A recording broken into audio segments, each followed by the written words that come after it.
Apalagi peradaban ini yang mau diubah selain tadi mental kemiskinan?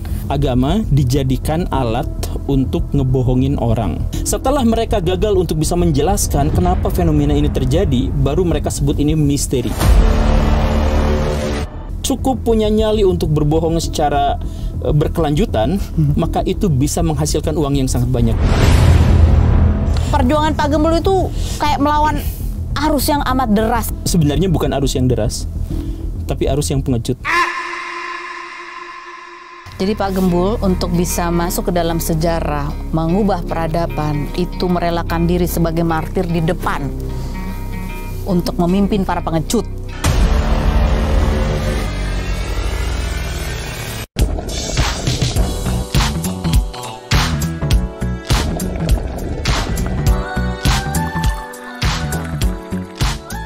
Lebih dari 20 tahun di dunia televisi, apa masih ada cerita yang belum pernah saya dengar? Oke then, let's spill the tea.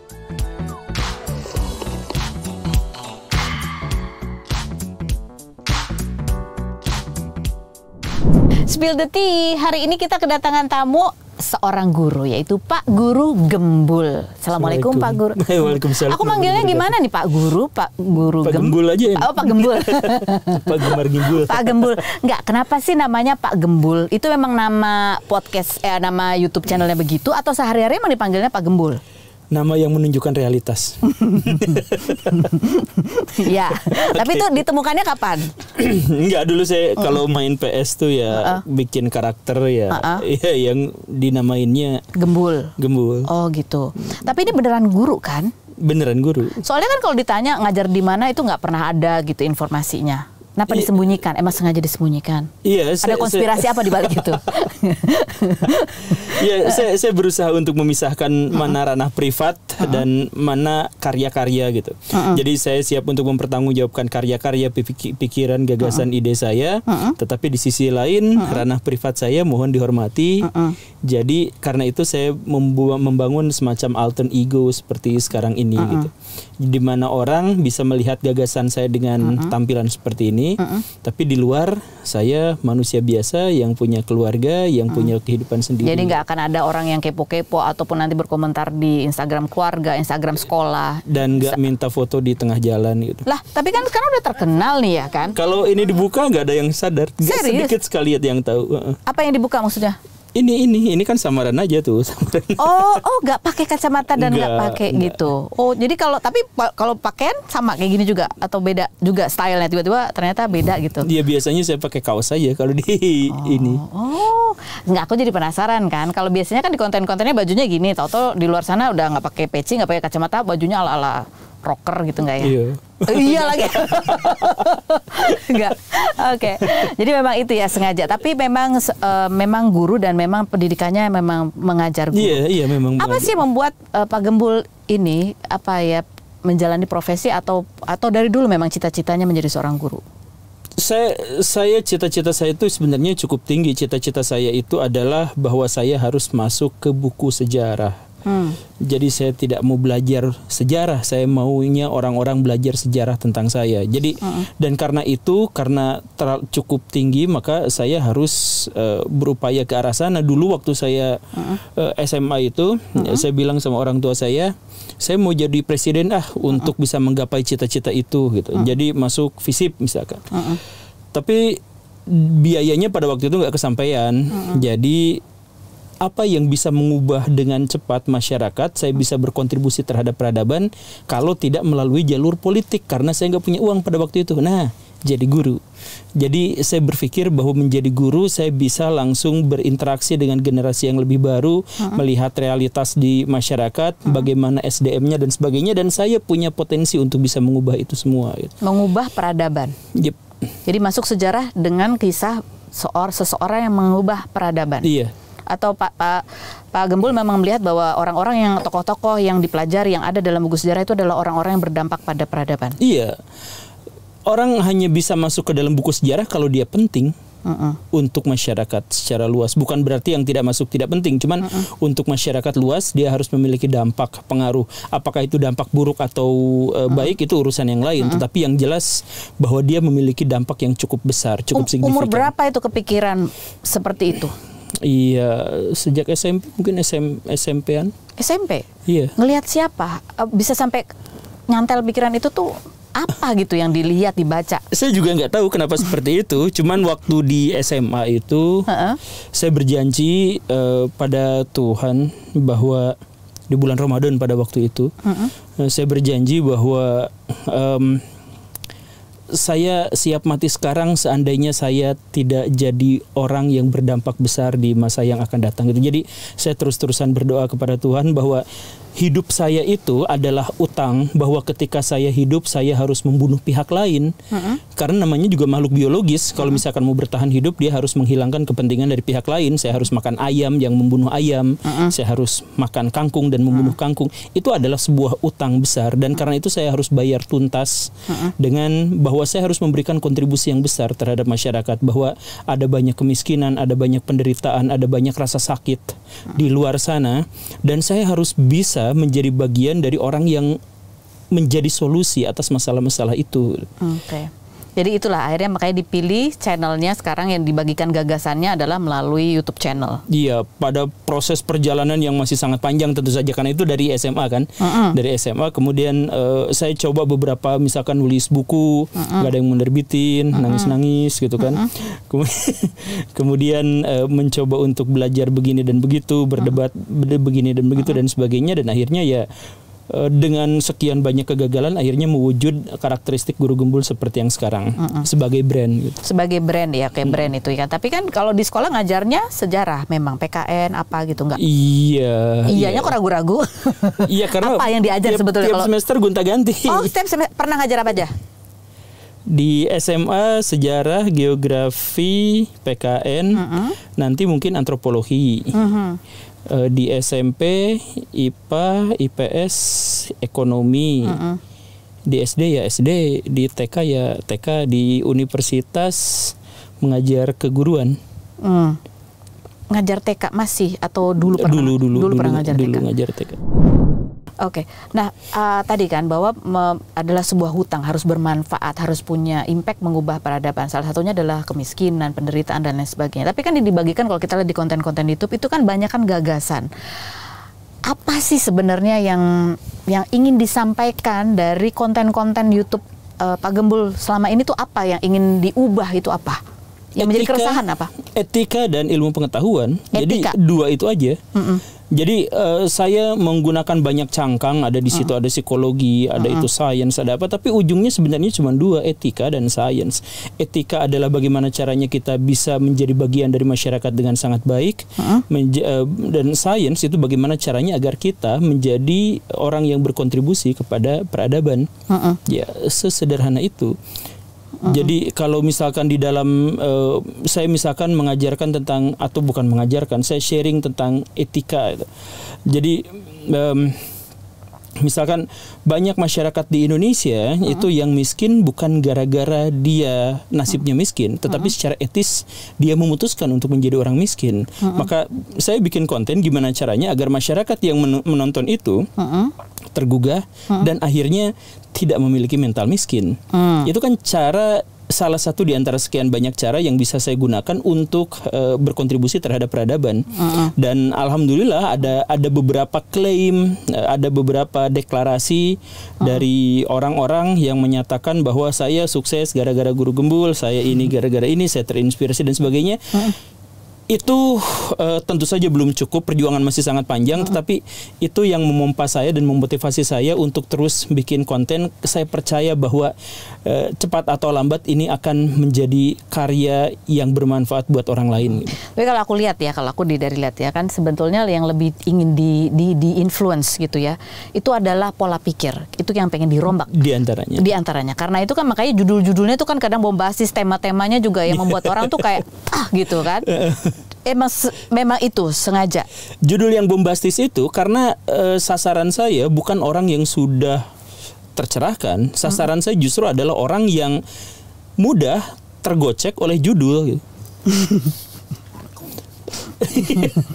Ya, saya bukan berarti meremehkan itu, cuman maksud saya, ya kalau saya misalkan menggunakan judul yang elitis, maka yang nonton juga elitis, dan mereka relevansi tema-tema dan itu mungkin tidak akan sebesar ketika saya berbicara kepada orang-orang yang mudah tergocek sama judul. Gitu. Oke, jadi itu ya. Iya, itu bahasa media yang sederhana juga. Tadi melihat tadi orang miskin itu karena memutuskan untuk miskin. Jadi antaranya. Apa misalnya contohnya? Ya. Mentalitas apa? Mentalitas bahwa ketika misalkan misalkan hal yang sederhana, ada korban bencana alam, kemudian didatang wartawan, kemudian bertanya, apa harapan Bapak? Ya, harapan kami supaya pemerintah segera memberikan bantuan. Itu template banget kan? Masyarakat kita selalu ngomong seperti itu. Itu kan mental miskin. Salah satu dari karakteristik mental miskin itu adalah berpikir bahwa orang lain bisa menyelamatkan dirinya sebelum dirinya sendiri berupaya untuk itu. Jadi, atau misalkan yang lain lagi, aduh saya miskin, aduh saya gimana ya. Teman saya bikin sebuah buku hanya kurang dari 24 jam dan dia berjualan buku itu dan dapat keuntungan ratusan juta rupiah. Jadi effortnya kurang dari 24 jam dan dia bahkan tidak tahu banyak tentang apa yang dia tuliskan. Dia hanya ngambil dari ChatGPT. Mana bukunya tadi? Mana bukunya? Mana bukunya? Nah, ini bukunya ya. Ini coba. Nah, ini karya ChatGPT, dia nulis namanya tapi di bawahnya ada tulisan ini. Ini kurang dari 24 jam. Jadi maksudnya dia berani mengatakan seperti ini karena apa? Pesannya sebenarnya sederhana. Kalau misalkan di zaman sekarang masih ada orang yang mengeluh karena kemiskinannya, itu adalah karena dirinya sendiri. Karena di zaman sekarang, zaman disrupsi, zaman teknologi yang serba canggih, semua orang bisa kaya kalau misalkan dia mau untuk jadi kaya. Kok sesederhana itu? Ya, sesederhana itu. Oke. Ini yang nulis Pak Gembul sendiri ya? Bukan, ini orang berjenggot yang nggak jelas ini. Ini kalau dilepas topinya sama pecinya sama kacamatanya kan Pak Gembul itu kayaknya. Oh bukan itu, siapa itu? Ya itulah. Enggak, bukan lah. Benar? Iya. Saya nulis buku tapi manual dengan karya saya sendiri. Oh, nggak pakai ChatGPT ya? Enggak. Oh, ini temennya tapi nih. Iya, itu teman saya. Benar nih. Mana orangnya buktinya? Nggak percaya. Itu salah satu pesannya itu ya. Yeah, sering melihat itu sehingga itu menjadi keresahan. Saya melihat dan bahkan itu dipupuk oleh orang-orang elit di Indonesia. Jadi masyarakat elit di Indonesia itu mencoba untuk merekayasa masyarakat untuk tetap miskin. Dan karena itu maka mereka akan ketergantungan pada orang-orang elit itu. Jadi mereka selalu mengatakan, bahkan sebelum mereka berkuasa, sebelum mereka jadi presiden, mereka ngomong di spanduk-spanduk mereka, demi rakyat, untuk rakyat, ini kami pembela rakyat, uang cilik dan sebagainya.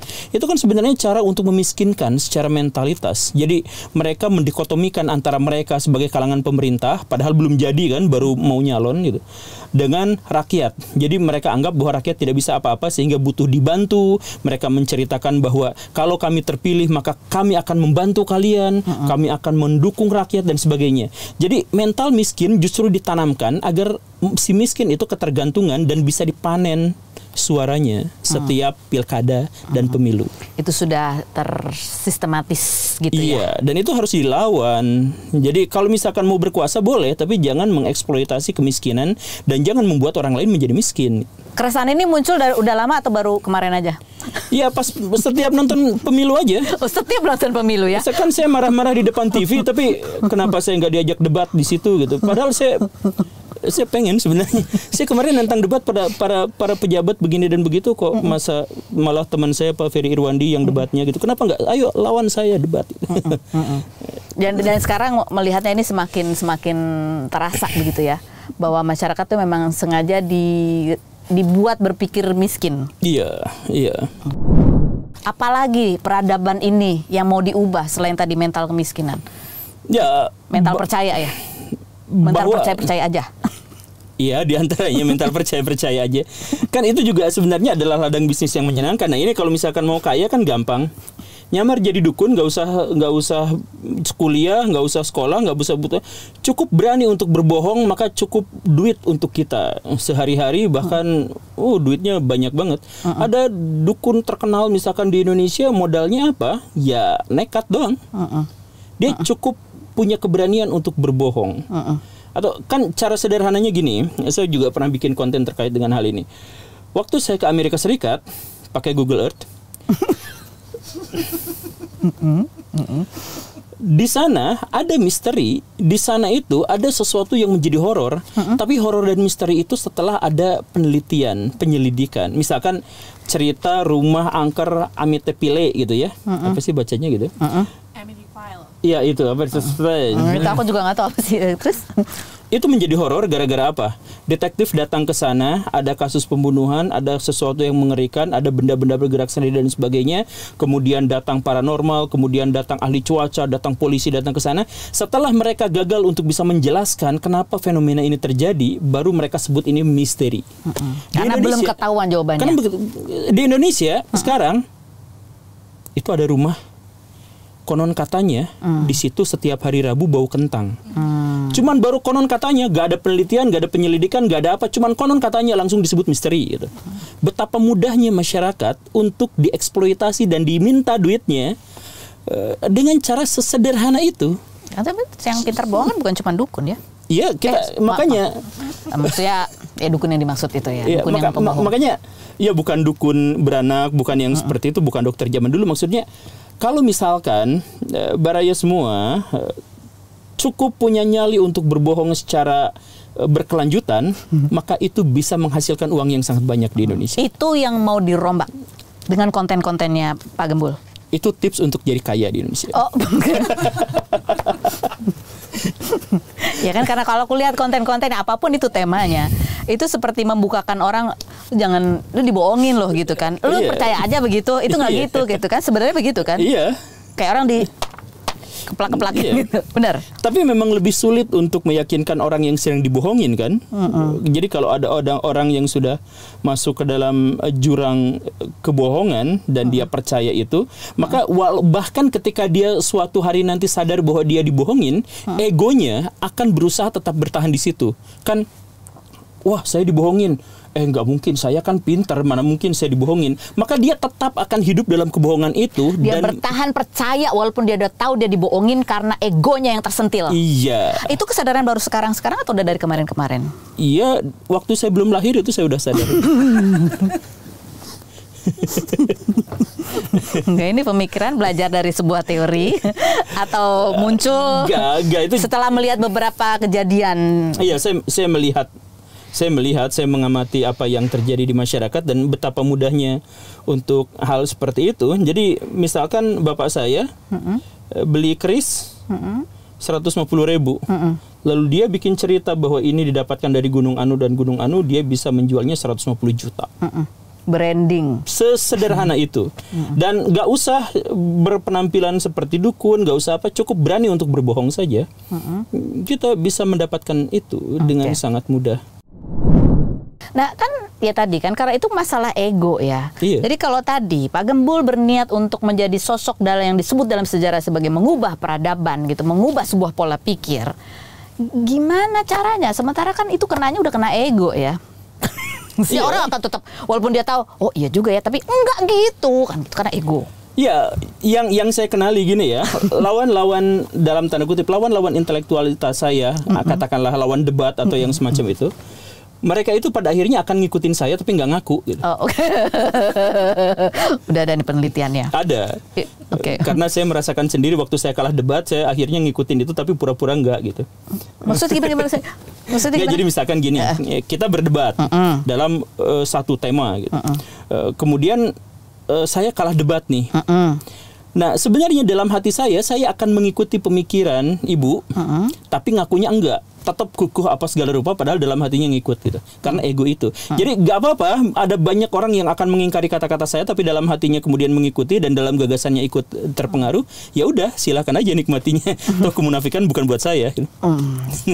Jadi itu salah satu caranya ya. Pokoknya ngomong aja terus gitu ya sampai akhirnya mereka sadar sendiri karena yang dihantam itu terus logika kan? Iya. Di Indonesia logika itu dipatahkan secara sistematis. Jadi waktu kecil, waktu sekolah kita seharusnya belajar logika. Jadi kalau misalkan dalam pendidikan yang ideal, waktu SD kita belajar etika. Setelah itu kita belajar berpikir. Setelah itu baru dikasih pengetahuan-pengetahuan.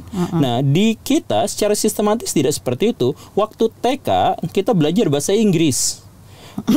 dan diwajibkan untuk bisa baca tulis sebelum dia masuk SD. Dieksploitasi oleh sekolah.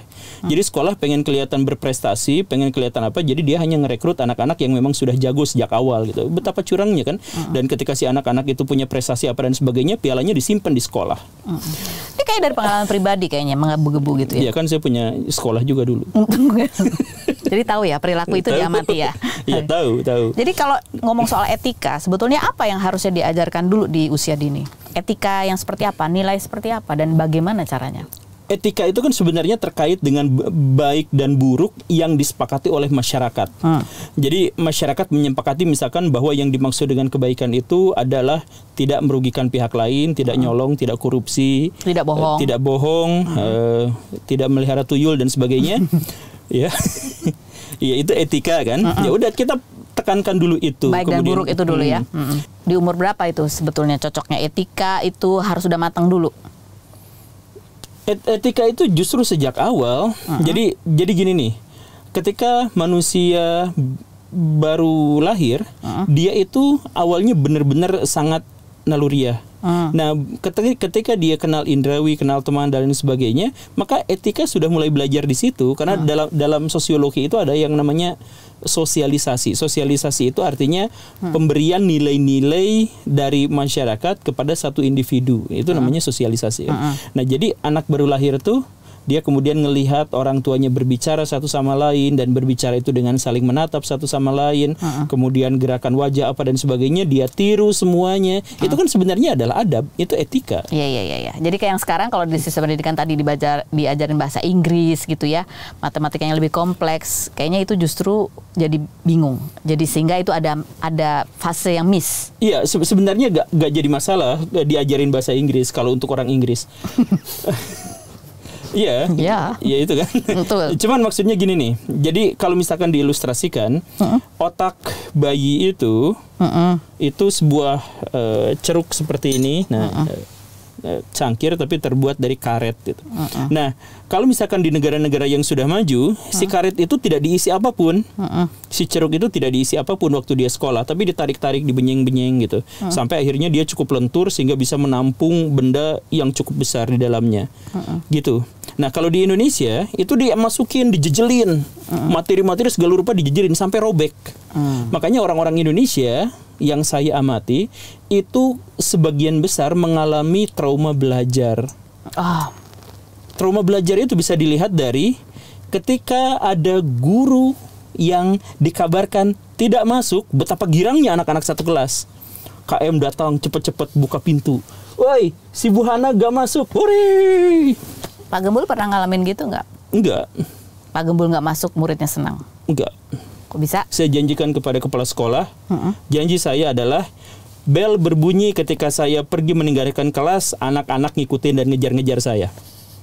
Terjadi nggak? Harusnya seperti itu. Harusnya? Iya.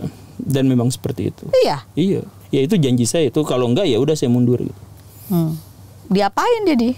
Diapain apa? Iya, diapain? Iya, beri mereka inspirasi, beri mereka dorongan, motivasi, belajar, semangat dan hal yang semacam itu gitu.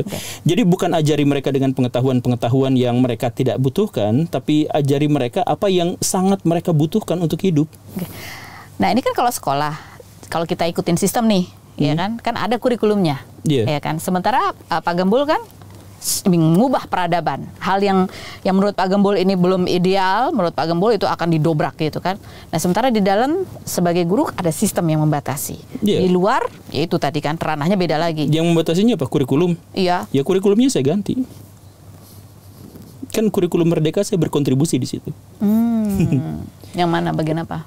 Iya, bahwa kalau misalkan sekolah itu tidak boleh ada standarisasi di antaranya. Ya, standarisasi itu kan sebenarnya tidak, maksudnya gini, setiap orang unik, spesifik, otentik, dan untuk mencapai keotentikan dia butuh sebuah proses. Sekarang semua anak, semua siswa harus mendapatkan nilai yang minimal sama dalam setiap mata pelajaran. Sangat tidak adil. Jadi, dan pelajaran-pelajaran yang dimaksud bagus kalau relevan. Ini kan nggak relevan. Pelajaran-pelajaran di sekolah banyak yang tidak relevan tapi dipaksakan. Misalnya? Sistem peredaran darah katak. Apa relevansinya buat kehidupan? Emang ada ya? Ya emang ada kan, pernah ngebedah kata kan? Ya itu ada. Nah, terus faedahnya sekarang buat apa? Aku nggak masuk kayaknya waktu itu ya. Presiden tuh gak tahu sistem peredaran darah katak tuh gimana, tapi dia jadi presiden loh. Artinya apa? Dengan atau tanpa kita mengetahui pelajaran itu, kita bisa jadi sukses atau tetap bisa jadi balangsak. Tetap aja sama aja gitu. Ibu kan sekarang jadi selebriti misalkan ya. Iya. Coba saya tanya misalkan, tulang sanggurdi letaknya di sebelah mana? Saya taunya Sanggrandi, es krim loh. Nah itu kan ketika tidak tahu pun jadi selebriti, punya duitnya banyak, dan menginspirasi banyak orang, ngegosipin banyak orang gitu kan. Ya yang dulu gitu. Kan bisa menjadi seperti itu gitu. Jadi maksudnya pelajaran-pelajaran itu tidak relevan tapi kok dipaksakan. Oke, ini kan keresahan banyak orang gitu. Ada banyak yang mencoba untuk melakukan usaha-usaha untuk mengubah. Ada yang akhirnya capek sendiri dan akhirnya ya tadi nurut aja lah gitu ya. Ini Pak Gembul ketika punya apa istilahnya idealisme seperti itu gitu ya. Saya ubah tuh ininya. Pernah dimusuhin nggak sama guru-guru yang lain? Alhamdulillah. Di dupak-dupak ke pengadilan juga pernah. Oh gitu? Iya, diancam-ancam. Kalau masih ngomong gini, saya tuntut ke pengadilan. Saya somasi, bikin di surat kabar banyak sekali. Saya tanya, mana surat somasinya? Oh, masih dalam draft. Tapi udah disebar ke media massa itu pada waktu itu. Oke, silahkan ajukan saya ke pengadilan, tapi kita debat publik dulu, saya bilang begitu.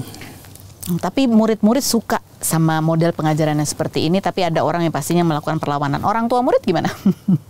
Iya, orang tua murid senang-senang aja sih sampai sejauh ini. Oke, gak ada masalah ya. Justru orang yang nggak mau berubah itu yang melakukan. Ya, maksudnya sebenarnya semua orang itu tahu mana yang benar, mana yang salah tuh mereka tahu.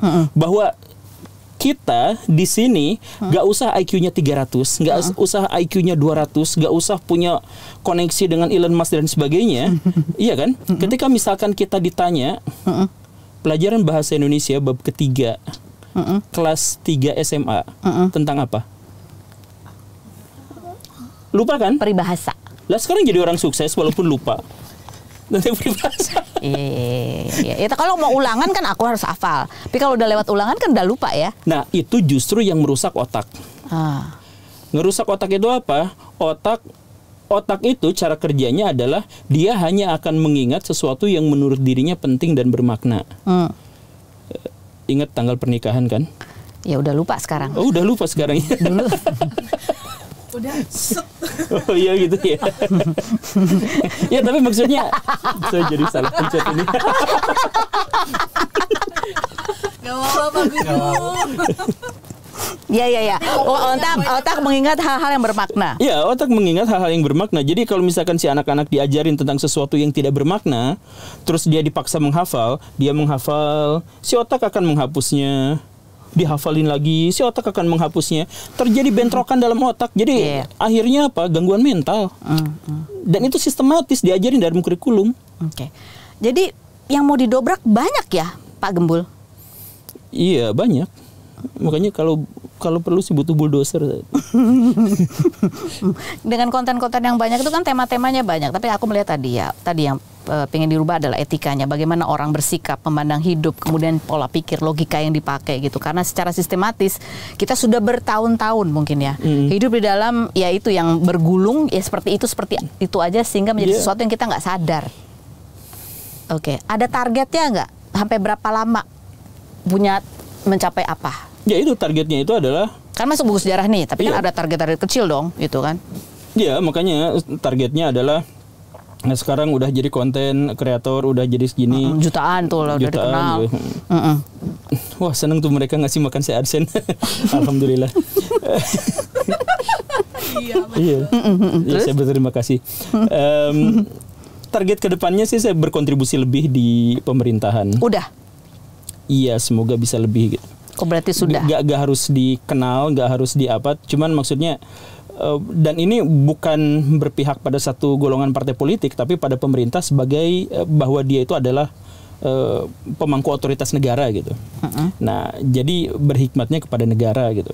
Semoga bisa lebih besar nanti ke depannya biar terlibat pada keputusan-keputusan yang lebih publik gitu, lebih untuk menyangkut urusan-urusan publik. Ini agak politis ya bahasanya jadinya ya. Ya, tapi saya gak ikutan politik, gak terlibat di situ. Cuman ya saya Tapi ada kekhawatiran kalau terlalu gamblang nanti ada orang yang menganggap memihak kepada. Enggak juga, saya udah bilang ke orang-orang. Jadi saya tuh bilang sama semua orang di semua kesempatan yang bisa saya lakukan, saya hanya berpihak pada apa yang saya anggap benar, bukan berpihak pada pihak gitu.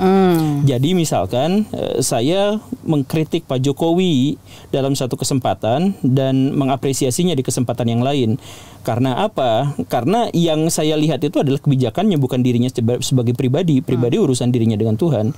Sebagai kebijakan berarti ada yang saya apresiasi, misalkan begini dan begitu. Kemudian di kebijakan yang lain ya tidak gitu. Jadi saya nggak berpihak pada orang, karena itu nggak mungkin berpihak pada partai politik tertentu. Nggak berpihak pada paslon, nggak berpihak pada apa gitu. Jadi kalau idealis nggak lah, lebih kepada kejadian-kejadian dan target besarnya Pak Gembul sendiri itu tadi ya kan. Untuk merubah peradaban tadi, budaya kemiskinan. Herois, ya? Oh iya, itu luar biasa loh cita-citanya ya. Merubah pola pikir tentang kemiskinan. Kemudian tadi mengajarkan orang etika dan logika tadi ya. Tadi kita belum sampai nih tadi ke logika. Apa sih logika yang paling meresahkan Pak Gembul kalau melihat fenomena atau perilaku orang-orang gitu? Kalau aku lihat kan ada beberapa konten-kontennya itu terkait dengan bagaimana orang berperilaku terkait dengan agama, terkait dengan keyakinan agama. Apakah itu juga menjadi keresahan? Ya. Jadi agama itu adalah salah satu cara untuk ngebohongin. Jadi agama dijadikan alat untuk ngebohongin orang. Itu banyak sekali. Jadi misalkan ada orang yang ceramahnya tidak bagus karena memang dia latarnya juga tidak jelas, kemudian apa, tapi tinggal pakai sorban jualan air. Airnya sudah didoakan jadi apa gitu. Nah, itu atas nama agama. Kemudian atas nama agama ada yang ngemis-ngemis di pinggir jalan, kecerik. Ini untuk pesantren, ini untuk renovasi masjid, dan lain sebagainya. Jadi dia menggunakan simbol-simbol agama justru untuk meremehkannya demi kepentingan dirinya sendiri. Ada banyak kejadian-kejadian yang seperti itu di banyak wilayah di Indonesia. Agama itu dijadikan dagangan politik. Jadi ustadz-ustadz bikin kong kali kong dengan partai politik tertentu. Kata partai politik, saya anggarannya terbatas, untuk bikin baliho kan mahal, untuk bikin kaos, untuk bagi-bagi 300.000 per orang itu kan mahal. Gimana caranya ya? Ya udah kong kali kong dengan satu pemimpin agama tertentu, misalkan si pemimpin agama itu, ya udah saya janji 100.000 pengikut saya akan nyoblos ini. Jadi bisa menghemat anggaran kampanye. Dan itu dilakukan oleh para paslon secara terbuka. Dari ormas anu diambil, kemudian ya dijanjikan tambang misalkan. Ya begitulah. Itu menjadi keresahan. Ya iyalah. Itu kan pada akhirnya bisa aja digunakan sebagai tameng kan. Jadi kalau misalkan ada yang demo soal tambang apa segala rupa, ada ormas. Ya bisa menjadi seperti itu. Keresahannya apa? Karena kita gampang dibodohin yang menjadi keresahan, atau saya adalah seorang yang sangat fundamentalis dalam agama, dalam arti bahwa saya berharap bahwa negara, bahwa masyarakat, bahwa sebuah bangsa itu hidup dan menjalani kehidupannya itu dengan inspirasi nilai-nilai universal dari agama gitu. Tapi saya memilih untuk menjadi sekuler daripada agama disimpan di bawah. Jadi saya berpikir agama itu di atas, politik, ekonomi dan sebagainya. Tapi daripada agama disimpan di bawah, jadi kasetnya ini mendingan jadi sekuler gitu. Karena setidaknya itu tidak disimpan di bawah banget gitu. Tapi kan itu fenomenanya sekarang umum gitu. Jadi kalau misalkan ada laki-laki yang birahinya tidak bisa dia kontrol, kemudian dia nikah siri dengan berapa perempuan, kan siri dalam agama boleh gitu. Atau misalkan saya tidak bisa mengendalikan dirinya, akhirnya saya memutuskan untuk poligami, istrinya menderita tidak apa-apa, ini kan bagian dari agama. Kan banyak yang seperti itu. Kalau misalkan mau adu argumentasi, Kalau misalkan anggap bahwa misalkan poligami itu adalah bagian dari sunnah misalkan ya, anggaplah itu sunnah, tapi membahagiakan istri itu kan kewajiban, dan sunnah itu nggak boleh berbenturan dengan kewajiban. Jamin dulu istri-istrinya berbahagia, baru kasih opsi untuk poligami, misalkan seperti itu. Tapi kan, iya, ini balik lagi, kenapa senyum-senyum seperti itu? Ya, saya paham. Jadi keresahannya adalah karena agama itu kayak dijadikan banyak sekali alasan-alasan gitu ya, Iya. yang sebetulnya fungsinya bukan itu. Yang nilainya di sini jadi ditaruh di bawah, sehingga Iya. orang akhirnya jadi banyak sekarang pandangan-pandangan yang melihat agama itu jadi skeptis. Ya sekarang agama itu jadi jelek gitu. Jadi misalkan ada anak masuk pesantren baru SD, TK, baru SMP udah ngerokok. Kenapa? Ya kan dalam Islam boleh. Ya bukan soal itunya gitu. Tapi kan banyak yang sekarang seperti jadi rupa agama menjadi sesuatu yang buruk. Kemarin teman saya Pak Alvin Lim, seorang pengacara, itu teriak-teriak marah-marah karena ada gereja terkenal di Indonesia nipu uang jamaahnya atas nama agama. Oke. Karena itu yang dipilih oleh Pak Gembul untuk disadarkan adalah orang-orangnya, bukan atau yang mana mau menyadarkan Iya, orang-orangnya makanya. atau mau menunjuk mengeplak orang-orang yang menyalahgunakan agama itu. Video itu akhirnya menjadi umum kan, bisa dinikmati oleh siapapun. Jadi saya harap orang yang sudah memiliki kesadaran terinspirasi juga untuk melakukan perlawanan, dan orang-orang yang belum tersadarkan tertampar bolak-balik agar dia sadar terhadap kehidupan. Ya udah. Itu ya sebenarnya. Apalagi keresahannya? Tadi soal agama nilainya terdistorsi menjadi. Iya. Tadi menarik ya, salah satu kontennya ketika menjawab satu pertanyaan dari netizen ya, yang bilang gitu, Pak Gembul jangan terlalu pintar dong, kalau terlalu pintar takutnya menjadi ateis gitu kan. Salah satu jawaban Pak Gembul yang menarik adalah, ya kenapa kok jadi seolah-olah kalau pintar itu jadi ateis, sementara kalau beragama itu identik dengan bodoh gitu. Ya kan? Iya. Itu juga sebuah keresahan bahwa sekarang fenomenanya begitu.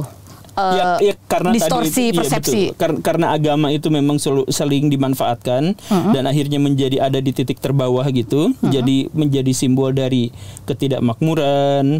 Jadi kita bisa lihat surveinya, misalkan negara dengan manusia dengan sumber daya manusia yang tinggi misalkan, itu kan biasanya adalah yang relatif tidak peduli pada agama dan sekularisme dan yang semacam itu. Sedangkan yang sangat peduli terhadap agama justru malah ada di jajaran terbawah gitu, biasanya seperti itu. Dicitrakan seperti itu. Surveinya begitu. Nah, kenapa bisa seperti itu? Karena ternyata cara orang beragama adalah cara yang tadi itu. Jadi dia menggunakan agama bukan untuk inspirasi kebaikan, bukan untuk menyadarkan kehidupannya, bukan untuk menjaga diri dari sesuatu yang buruk, tetapi justru untuk menjadi tameng atas kegagalannya. Dia gagal dalam usaha, dia miskin terus, diprotes sama istrinya, dia bilang, ya ada rezeki mah sudah ada yang ngatur, atau gimana lagi, kan rezeki mah gak akan ketuker, mau gimana pun kita usaha, ya tetap aja ada rezeki mah sudah ada yang, dia mengatakan seperti itu. Kemudian ketika misalkan dia gagal dalam politik, ya ini adalah konspirasi Yahudi yang telah menghancurkan kita dan ya salahkan pihak lain gitu kan. Ya itu kan cara termudah untuk ngeles dari kesalahan. Tapi apa yang digunakannya agama. Agama sebagai sesuatu yang sangat sakral, transenden, yang kita jadikan itu sebagai perantara kehidupan kita dengan Tuhan, itu disimpan di tempat di mana dia melakukan kejahatan, kemaksiatan, dan kegagalan. Kan jahat. Pak Gembul ini kalau aku mendengar Pak Gembul jadi ateis juga. Aku salut ya. Perjuangan Pak Gembul itu kayak melawan arus yang amat deras dengan cara yang tidak biasa. Enggak. Sebenarnya bukan arus yang deras, tapi arus yang pengecut. Jadi sebenarnya bagian terbesar dari manusia setuju dengan apa yang saya katakan, tetapi tidak banyak di antara mereka yang berani mengambil resiko. Mereka takut melawan. Jadi yang berani itu, jadi misalkan ya, orang jahat di Indonesia itu minoritas, cuman dia berani. Sedangkan yang mayoritas gak berani. Hal yang paling sederhananya adalah kalau misalkan kita datang ke Alfamart, Indomart, di situ kan ada tukang parkir yang sebagian berhak memang untuk kita kasih, sebagian lagi adalah bagian dari ormas yang sebenarnya duitnya sudah banyak dan memiliki urusan dengan politik apa gitu. Tapi kan kita membiarkan dan biarin aja lah bayar segini gitu. Jadi di satu sisi kita marah-marah sama ormas, aduh itu ormas kurang ajar. Tapi tidak melakukan gini. apa-apa. Tapi pas si ormas itu nagih, kita ngasih. Iya kan? Nah, jadi sebagian besar setuju dengan saya bahwa ormas yang melakukan tindakan pungli itu tidak baik. Semuanya atau sebagian besar setuju. Tapi siapa yang berani melawannya?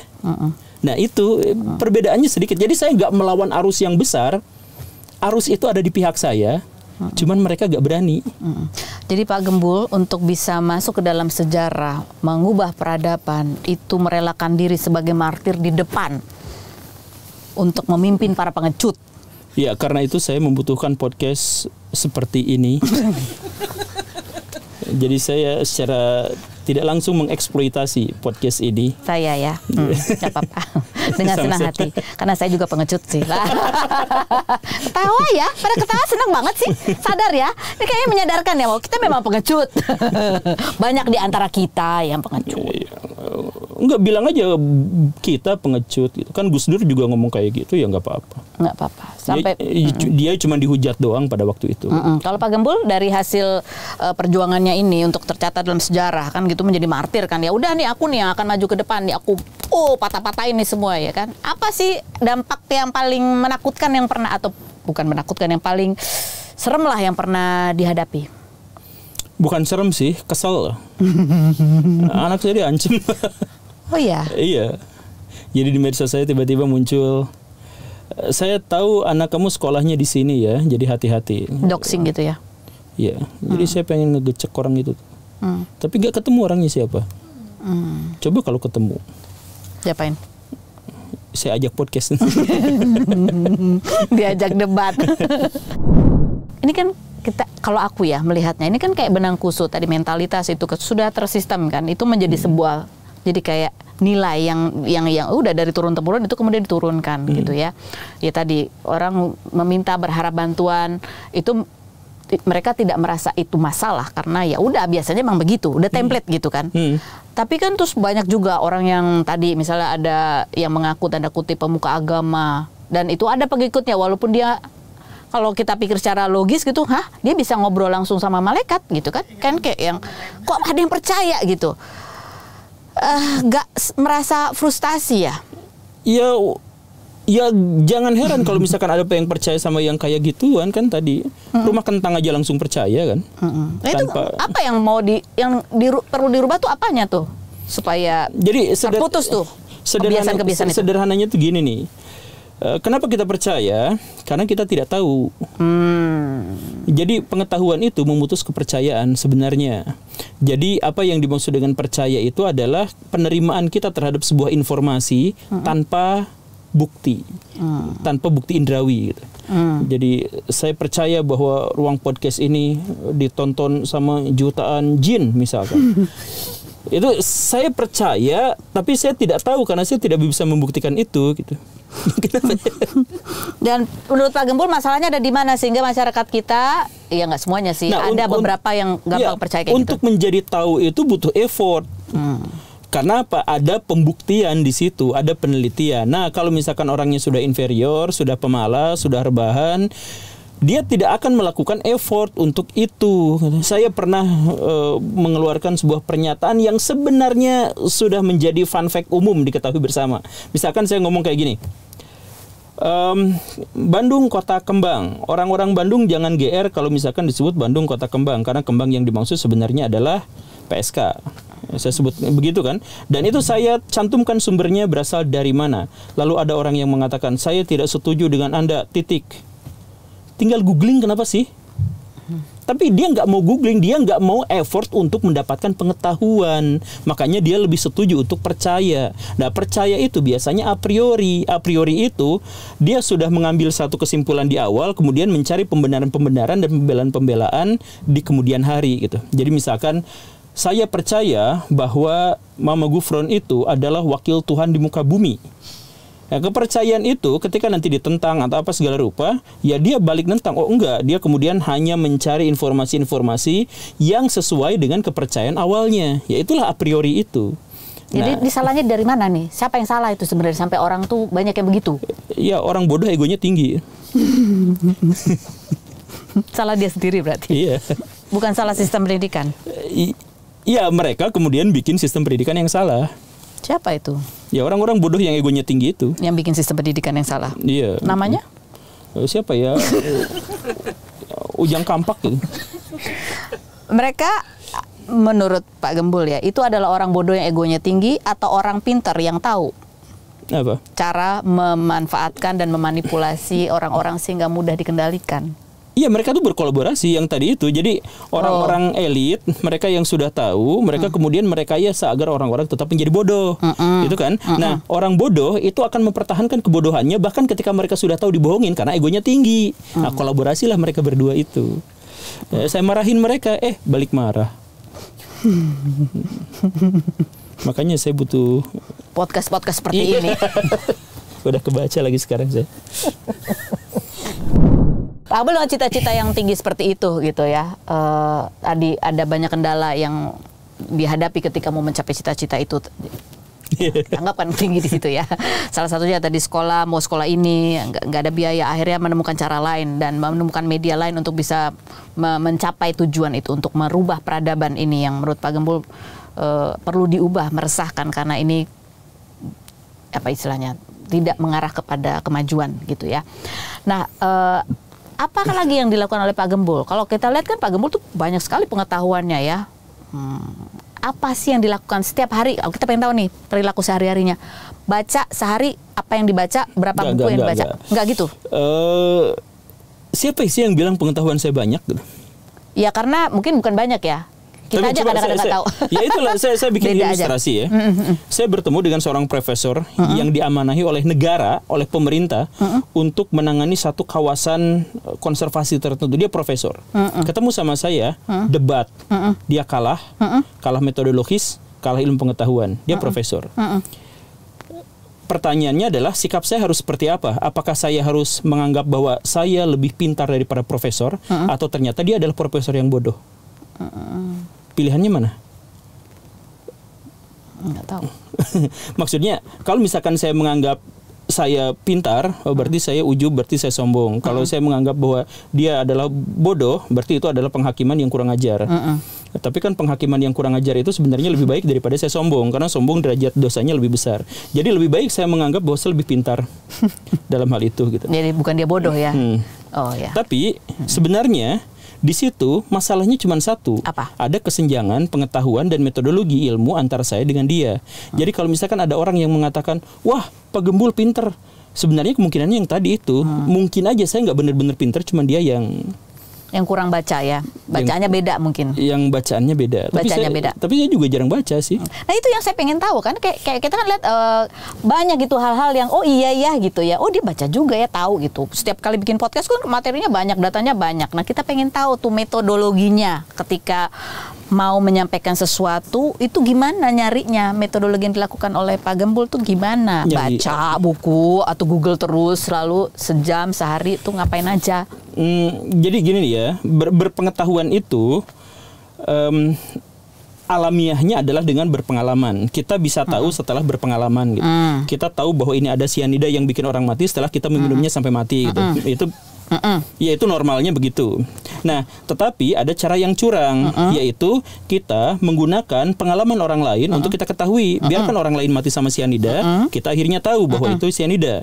Begitu kan? Nah, membaca buku artinya kita nge-cheat, kita nyuri pengalaman-pengalaman orang lain untuk kita masukkan ke dalam alam pikiran kita. Nah, itu cara yang curang kan? Jadi membaca itu jangan diikutin, karena itu adalah cara yang curang. Jadi Nah, jadi yang sebenarnya itu adalah ya udah kita gunakan cara curang itu untuk pergi ke jalan yang benar, yaitu untuk bisa mengetahui ada yang lebih penting daripada mengetahui, yaitu memproses apa yang sudah kita ketahui. Jadi sama seperti mencari uang dengan mengelola uang itu beda cerita. Dua-duanya bisa bikin kaya, tetapi mengelola uang lebih mungkin mengkayakan kita daripada mencari uang. mencari uang sebanyak-banyaknya tapi nggak tahu cara mengelolanya, ya bisa langsung habis pada waktu itu juga. Tapi mengelola. Nah, dalam hal pengetahuan juga adalah lebih baik mengelola pengetahuan yang sudah ada itu daripada kemudian kita menambahkannya. Jadi saya pribadi, jangan diikutin. Saya pribadi lebih banyak ngelamun daripada baca buku. Tapi kan ngelamun itu juga ya tadi kan itu memproses pengetahuan. memproses. Tapi kan berarti memproses kan di dalamnya sebetulnya udah ada file-file tuh. Sudah ada file-filenya. File-filenya yang dulu-dulu aja. Jadi, nah ini ada cara curang berikutnya untuk bikin konten. Iya, oke. Saya baca buku, entah kapan gitu. Referensi kan itu ya? Iya, zaman dulu. Kemudian saya mau ngonten. Saya lupa bukunya apa, saya lupa itu ngambil di mana, bahkan saya lupa itu bacanya di mana. Tapi saya tahu kata kuncinya. Ya udah saya masukkan ke dalam Google. Nemu bukunya. Oh iya benar buku ini. Oke, berarti dulu pernah ada masa di mana sering dan banyak baca buku. Iya, dulu banyak. Saya sampai korupsi pada waktu itu. Iya, saya pernah korupsi sebenarnya. Korupsi apa? Jadi waktu kuliah, saya tuh dapat beasiswa. Jadi semesteran gratis. Dan saya jualan buku. Jadi saya dapat penghasilan dari situ. Dan saya dapat beasiswa lagi. Jadi 2. Jadi dapat duit juga. Tapi pada waktu itu masih minta uang ke mama untuk semesteran, padahal buat beli buku. Dan motokopi. Jadi itu yang dimaksud korupsinya ya, bukan merugikan negara ya. Tapi saya bilang-bilang kok ke ibunya, Bu, saya korupsi buat beli buku. Ya, tapi dulu seperti itu. Nah, kemudian saya googling. Oh, di buku ini saya temuin ya. Tapi ada kalanya, kok bukan di buku ini ya? Tapi informasinya sama. Ya udah, bukunya tetap saya jadikan sebagai referensi, lalu saya baca pengetahuan baru. Nah, pengetahuan baru itu kan nggak sengaja dan itu bisa dipakai kapan-kapan lagi. Jadi sebenarnya semakin banyak saya ngonten, akumulasi pengetahuan itu semakin banyak yang bisa diproses. Jadi dengan ngonten ini saya dapat duit, saya dianggap orang pinter, dan saya memang bisa meningkatkan kepintaran saya. Dapat ilmunya juga ya. Enak banget kan? Enak, sama kayak saya juga gini kan. Iya. Saya gimana cara dapat ilmu? Ngobrol gini ada dapat insight baru nggak? Ada. Apa? Bahwa saya bertemu dengan salah seorang selebriti yang sering saya nonton di zaman dulu, dan ternyata beliau memang enak banget diajak. Duh, zaman dulu banget gitu ya. Nah sih. Saya tua ya. Gak apa-apa Pak Guru. Enak diajak? Enak diajak? Iya, enak diajak ngerosting, tapi kita belum ngerosting siapapun sih sebenarnya. Gini, udah habis nih ya. Pak Guru sibuk banget sih ini Pak Gembul ya kan? Iya, nggak apa-apa. Ini kan salah satu cara saya agar bisa diundang lagi di sini. Oke, Amin, Pak. bener ya. Jadi berhenti rajin baca buku kapan? Nggak akan berhenti baca buku. Berhenti rutin kayak kemarin kan waktu itu kan ceritanya. Tetap frekuensinya sama, cuman tetap ngelamun harus lebih banyak daripada baca buku. Sekarang apa dari dulu ngelamunnya juga banyak? Dari dulu ngelamunnya juga banyak kan. Jadi setiap saya punya rumah tuh, bahkan rumah orang tua saya tuh kentengnya tuh saya lubangin. Jadi saya lihat langit malam-malam tuh gitu. Ngelamun itu berfaedah sekali buat saya. Dan sekarang dengan konten ini, dengan adanya konten, memaksakan diri menggunakan channel itu untuk mencapai tujuan tercatat dalam sejarah sebagai pengubah, sehingga ngelamunnya itu menjadi lebih dipaksakan. Kan? Makanya saya bilang sama manajer saya, mikir konten ya kan? Iya, bukan mikir konten. Kalau konten tuh justru malah terlalu banyak di otak saya tuh. Jadi kemampuan saya mengeksekusi gak sebanyak kemampuan saya memproduksi ide-ide. Oke, kayaknya ruwet banget sih, Bang. Pikirannya ya. Keresahannya jadi banyak ya.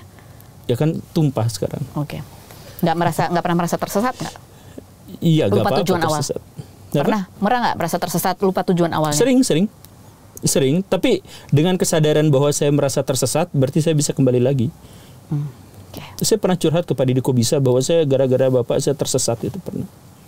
Ya karena jadi terkenal, banyak yang muji, banyak yang apa, kan saya oleng. Enggak, saya tetap harus sadar bahwa saya banyak salahnya gitu, banyak cacatnya, ya wajar. Jadi diingatkan lagi, tujuannya adalah tercatat dalam sejarah untuk mengubah peradaban. Dan ini adalah proses dan caranya mencapai situ. Dan ini menggunakan podcast. Terima kasih. Saya juga akan tercatat dalam sejarah.